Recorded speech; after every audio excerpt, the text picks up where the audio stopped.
በኢትዮጵያ ኦርቶዶክስ ተዋሕዶ ቤተክርስቲያን በአሰላ ሀገረ ስብከት በርካታ ኦርቶዶክሳዊ ምዕመናን መሞታቸውን ተከትሎ በዚህ 3 ቀን ውስጥ በሶሻል ሚዲያ አዲስ ቻሌንጅ መጀመሩ ተሰምቷል። ይህንን በተመለከተ ሰፋ ያለ መረጃ ይዘን መጥተናል። ሁላችሁም ኦርቶዶክሲያን ልታዳምጡት የሚገባ እጅግ ሰበር መረጃ ነው። አብራችሁን ቆዩ። በሌላ መረጃችን ስናቀና በስውሯ ማርያም የተደረጉትን እጅግ ወሳኝና ደስ የሚሉ ምስክርነቶችን ይዤላችሁ መጥቻለሁ። አብራችሁን ቆዩ። ታዋቂው ዝነኛው ቲክቶከር ማለት ነው መንሱር ጀማል ልክ እንደ ኤለን መስክ ማለት ነው ሳተላይት አመጥቃለሁ ማለቱን ተከትሎ በርካታ ስሞታም እየቀረበበት ይገኛል። እሱን በተመለከተ ሰፋ ያለ መረጃ ይዘን መጥተናል። በሶሻል ሚዲያ በርካታ ተቀባይነትን ያገኘው አዶኒ የተባለ ግለሰብ ማለት ነው ሴፉ ፋንታው ላይ ይቅርብ በመባሉ ምክንያት በርካታ ሰዎች ስሞታ እያቀረቡ ይገኛሉ። እሱን የማሰማችሁ ይገኛል። በሌላ መረጃችን ስናቀና ዲፕሎማና ዲግሪ ያላቸው ብቻ ቲክቶክ ኮንተንት ክሬተር እንዲሆኑ ተወስኗል ተብሏል። በጣም ያስገርማል። ዲግሪና ዲፕሎማ ከሌላችሁ ቲክቶክ መልቀቃችሁም እየተባለ ነው። እሱን በተመለከተ ሰፋ ያለ መረጃ መተናል። ውድ የተከበራችሁ ተመልካቾቻችን ዛሬም እንደተለመደው በጣም በርካታ ሰበር ወቅታዊ መረጃዎች ይዤላችሁ መጥቻለሁ።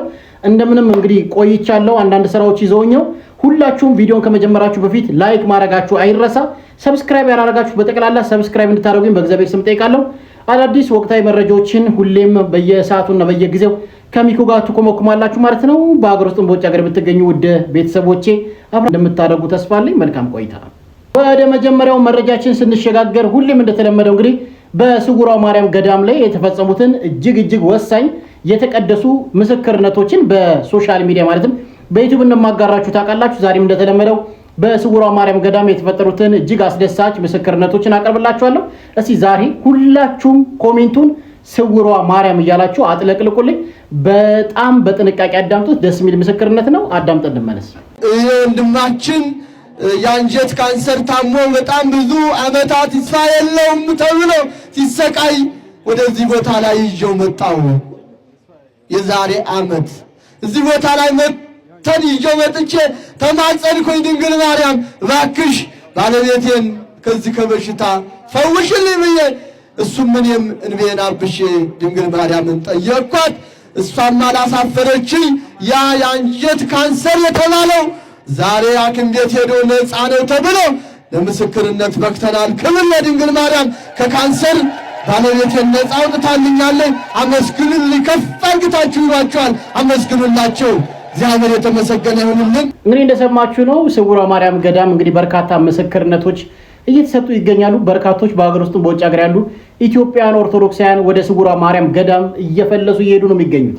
እንግዲህ ሁሌም በዚህ ፕሮግራም ላይ የማቀርብላችሁ ምናልባት በአልጋ ቁራኛ ልትሆኑ ይችላላችሁ። ይሄን ቪዲዮ እያዳመጣችሁ ያላችሁት በጣም በበርካታ ጭንቀት ውስጥ ያላችሁ ትሆናላችሁ። እንግዲህ እንደምመክራችሁ ጣፎ አደባባይ መገናኛ አካባቢ ላይ ታገኛላችሁ።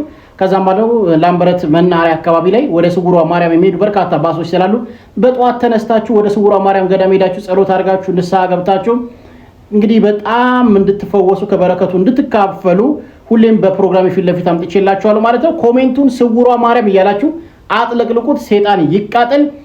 ወደ ሁለተኛው መረጃችን ስንሸጋገር በቅርቡ በሶሻል ሚዲያ ማለትም በቲክቶክና በተለያዩ ፕላትፎርሞች ዝናን ያገኘው አዶኒ የተባለው ግለሰብ እንግዲህ ለዚህ ስኬት መድረሴ አባታችን ሆይ ነው በማለቱ ብቻ በርካታ የፕሮቴስታንት እምነት ተከታዮች ተቃውሟል። የተቃወሙት አባታችን ሆይ ስላለ ብቻ አይደለም፣ ከታች እመቤታችን ቅድስት ድንግል ማርያም ስሟ ስለገባ ነው። እንግዲህ ይሄንን ቪዲዮ አዳምጣችሁት ነው ሁላችሁም ኮሜንቱ ማርያም እያላችሁ አጥለቅልቁ። ሰይጣን ይቃጠል። እስቲ አዶናይስ ያለውን ነገር አዳምጠንታ።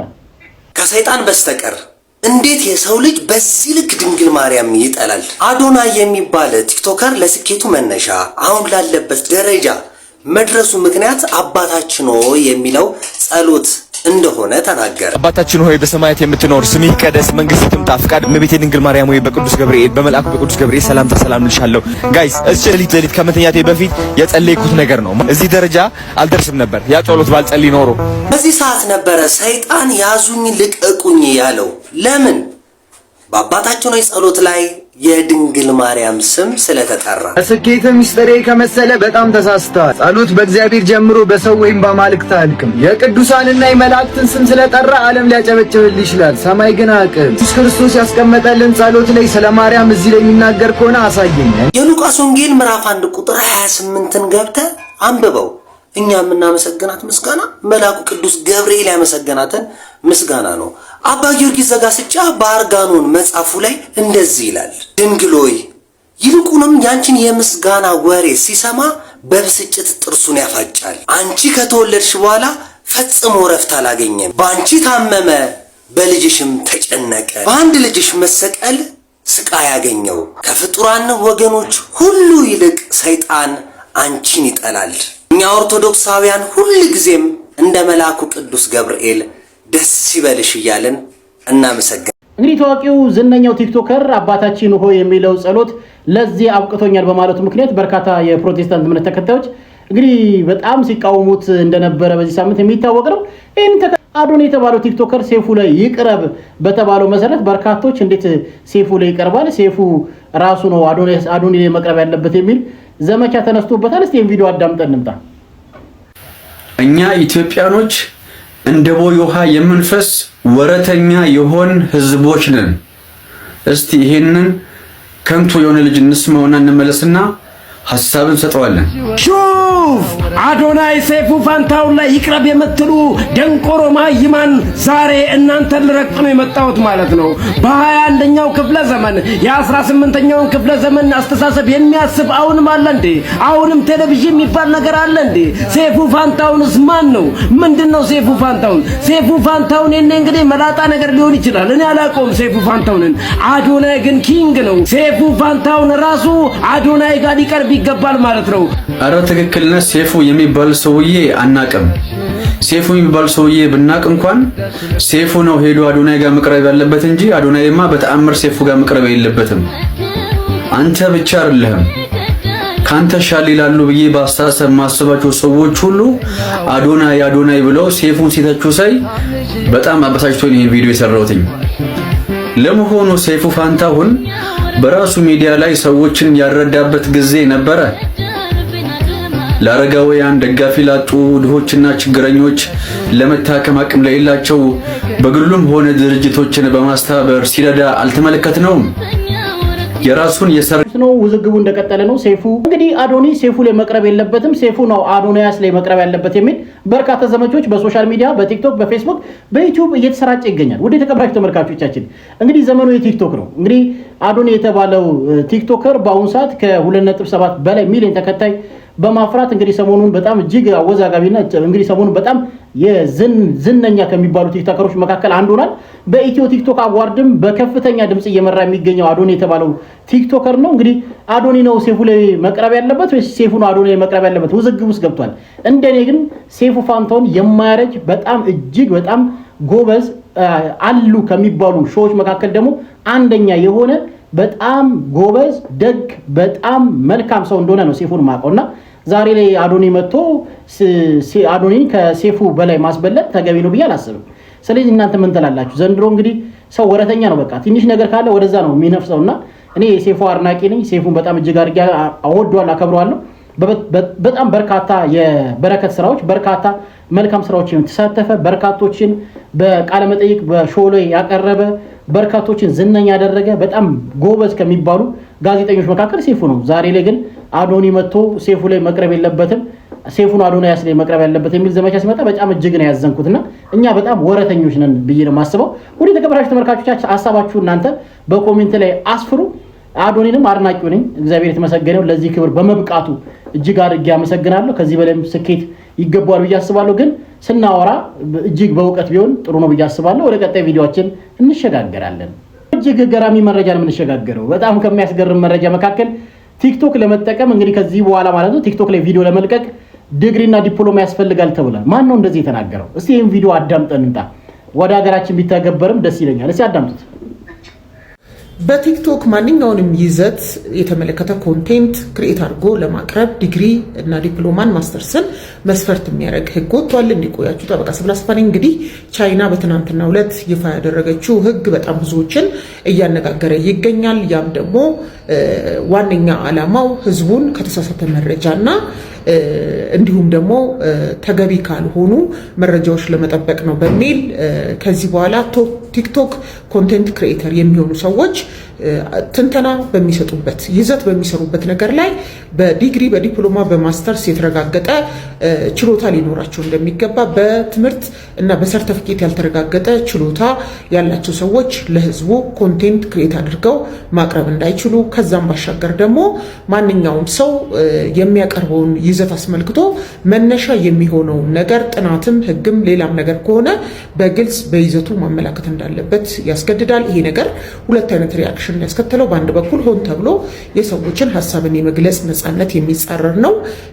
የቲክቶክን ሀሳብ እና ሌሎች ነገሮች ነፃ ፕላትፎርም መሆን ለመገደብ ነው የሚሉ አሉ። በሌላ በኩል ደግሞ ህዝቡን ከተሳሳተ መረጃ በዛ ምክንያት ከሚደርስ የጤናና ሌሎች ጉዳቶች ለመጠበቅ ያለመና ትክክለኛ እርምጃ ነው፣ ሌሎችም ሀገራት ሊከተሉት ይገባል የሚሉ አሉ። እስኪ እናንተ ሀሳባችሁን ስጡ። ወደ ኢትዮጵያ ቢመጣ ሞር ተጠቃሚ እንሆናለን ወይስ ተጠቃሚ ነው? ኢትዮጵያ ውስጥ እውነቱን ልንገራችሁ፣ የተማረ ሰው ነው ደደብ፣ የተማረ ሰው ነው ሀገር እየበጠበጠ ያለው፣ የተማረ ሰው ነው ዘረኛው፣ የተማረ ሰው ነው ህዝቡን እያበጠበጠ ያለው። ያልተማረው አይደለም የተማረው ነው። እና እኔ ዲግሪ ያለው እኔ ጤነኛ ነው ብዬ አላስብም። አብዛኛው እጅግ በርካቶችን እያወዛገበ የሚገኘው ሶሻል ሚዲያ ማለትም በቲክቶክ፣ በፌስቡክ፣ በተለያዩ ድረገጾች ላይ ከፍተኛ ተቀባይነት ያገኘው ታዋቂ ቲክቶከር መንሱር ጀማል ከዚህ በፊት እንደምታውቁት የኢትዮጵያ ቲክቶክ እከፍታለሁ ብሎ አፕሊኬሽን እሰራለሁ ብሎ ከዚህ በፊት እንዳልተሳካለት የሚታወቅ ነው።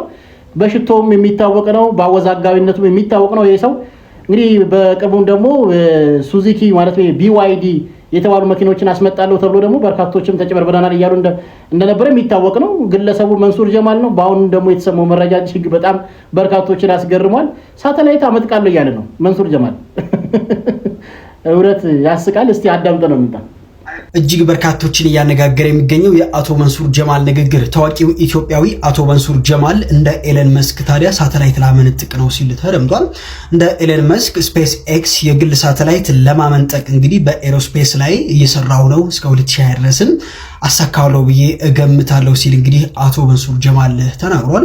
ከዚህ የአቶ መንሱር ጀማል ንግግር በኋላ ታዲያ እጅግ በርካቶች የተለያዩ ሀሳባቸውን እየሰጡበት የሚገኝ ሲሆንም እናንተስ በዚህ ጉዳይ ምን ትላላችሁ? ሀሳባችሁን አጋሩ። ፎሎ ማድረጋችሁን እንዳትረሱ። እኔ መንሱር ጀማል አድናቂ አይደለሁም፣ ግን ምን መሰላችሁ አንዳንዴ ማውራትም ጥሩ ነው፣ ግን ካልተገበርን ደግሞ ችግር አለ። ስለዚህ መንሱር ጀማል የምታወራውን ነገር መተግበር አለበት። ከዚህ በፊት የኢትዮጵያ ቲክቶክ በኢትዮጵያ አፕሊኬሽን የኢትዮጵያ ቲክቶክ ብላ መጣለው ብለ ጀምረ ነበር፣ አቋረጥከው። ጭራሽ ብለ ደግሞ በሳተላይት መጣ። አረ ያንተስ ቅሌት በዛ መንሱርዬ፣ ቅሌቷ በዛች፣ ጉራዋ እየበዛች ነውና የምታወራውን ተግብረው። ወደ ሌላኛው እጅግ አስገራሚ መረጃ የምንሸጋገረው በእዩዋ ሚዲያ ላይ የቀረቡት አንድ ግለሰብ ማለት ነው በባለአደራው ተጭበርብር ያለው የሚል ክስ ይዘው እንደመጡ የሚታወቅ ነው። እንግዲህ በርካቶችም ይህንን ተመልክተዋል። እንግዲህ በጣም በሚገርማችሁ ሁኔታ እነዛ ሰው የመጡት ባለአደራውን ከሰው ነው። ባለአደራውን የቀረጸኝ ግን የተለቀቀው መልእክተኛ አካውንት ላይ ነው ብሏል። መልእክተኛውና ባለአደራው እንግዲህ ሁለት የተለያዩ እርዳታ ላይ የሚሰሩ ሰዎች ናቸው። ባለአደራው ነጭ የሚለብስ ከኋላ ባለአደራው የሚል ልብስ የሚለብስ ነው። መልእክተኛው ደግሞ መልእክተኛው ጥቁር የሚለብስ ሰው ነውና እንግዲህ ሁለቱ የተለያዩ ኮንተንት ክሬተሮች ናቸው። እርዳታ ላይ የሚሳተፉ ቲክቶከሮች ናቸው። እኚህ ግለሰብ ግን የመጡት እኔ ባለአደራው ነው ቪዲዮን የቀረጸኝ ብለዋል። የሰረቀኝ ባለአደራው ቪዲዮ ግን የተለቀቀው ደግሞ ማለት ነው መልእክተኛው ላይ ነው። ምን እጅግ በጣም አስደንጋጭ የሆነ መረጃ ወጥቷል። እስቲ እቺ ልጅ አዳምጣትነት በፖሊስም ክስ እንደመሰረተ የተሰማው ሲያዳምጡት በትላንትናው ዕለት እዮሃ ሚዲያ ላይ የቀረቡት እኛ አባት ወይም ደግሞ አቶ ታምሩ በባለአደራውና በመልእክተኛው ላይ ክስ አቅርበው ነበር። ሁላችሁም ታውቃላችሁ። ክስ በልጥ ኦልሬዲ ብሬን ተበልጃለሁ ካሉትና በዛም ፕሮግራም ላይ ሲደወልላቸው ሁለቱም እንደማያውቋቸውና ምንም ከሳቸው ጋር የነበራቸው ነገር እንደሌለ ተናግረዋል። ታዲያ ጉዳዩ ምን ልትፈልገሽ ነው ደግሞ ካላችሁኛው ፖሊስ ምርመራ ሊያደርግባቸው ነው ማለት እሳቸው እነሱ በሉኝ ካሉ እነሱ ደግሞ አናቃቸውም የሚሉ ከሆነ ቪዲዮ ደግሞ ፖስት ተደርጓል እና ይሄ ጉዳይ ወዴት እያመራ ነው? እና ቲክቶከሮች ወዴት እያመሩ ነው? በእርዳታ ስም ምን የተካሄደ ነው? ይሄ ማለት ሙሴ ሰለሞን በቅርቡ እንደታሰረ ሰምታችኋል ትላንትና ምናምን ነገርና አረ ወገን እንግዲህ እንደሰማችሁት ነው። እነዚህ በጣም ሰው የሚወዳቸው በርካታ ተከታይ ያላቸው ቲክቶከሮች ናቸው። ወዴት እየተሄደ እንደሆነ አልገባኝም። እንግዲህ የእዩዋ ሚዲያ ላይ ገብታችሁ ሙሉ ፖድካስቱ ንግግሩን ቃለ መጠይቁን መስማት ከፈለጋችሁ እዩዋ ሚዲያ ላይ በቅርብ የለቀቀውን ቪዲዮ ማየት ትችላላችሁ። ባለአደራው መልእክተኛው በቅርቡ አዳዲስ ነገር ምን ሰማ ይሆናል። ሰሞኑ በርካቶችን ያሳዘነው እጅግ አስደንጋጭ ድርጊት አለ በአርሲ ነገሌ ማለት ነው። በኦሮሚያ ሀገረ ስብከት ላይ በርካታ ኦርቶዶክሲያን መገደላቸው የተሰማ ነው። እንግዲህ ይህን ተመልክቶ በርካታ ኦርቶዶክሲያን አዝነዋል። በርካታ ምዕመንም እንደተገደሉ ሰምታችኋል። እንግዲህ ይህን ተመልክቶ በጣም በርካታ የሲኖዶሱ አባል ዝም ሲሉ አንድ የወላይታ ሀገረ ስብከት ጳጳስ ግን እጅግ ባዘነ ሁኔታ ሄደው የአርሲ ለሞቱት ምዕመናን አጽናንተው መጥተዋል ማለት ነው። እኛ አባት በርካቶች ዘንድ እየተደነቁ ነው። እስቲ አዳምጠን እንጣ። ከሰሞኑ በአርሲ ዞን የተደረገውን ጭፍጨፋ ብዙ መገናኛ ብዙሃኖች ሲዘግቡ ነበር። እኔም መረጃውን ወደ እናንተ ሳደርስ ነበር። ታዲያ ከጀርባዬ እንደምትመለከቱት እኛ አባታችን ብዙዎችን ያስደሰተ ተግባር ፈጽመዋል። በምስራቅ አርሲ ሀገረ ስብከት በደረሰው አስከፊ ግድያ በተአምር ከሞት የተረፉ ወገኖች አሉ።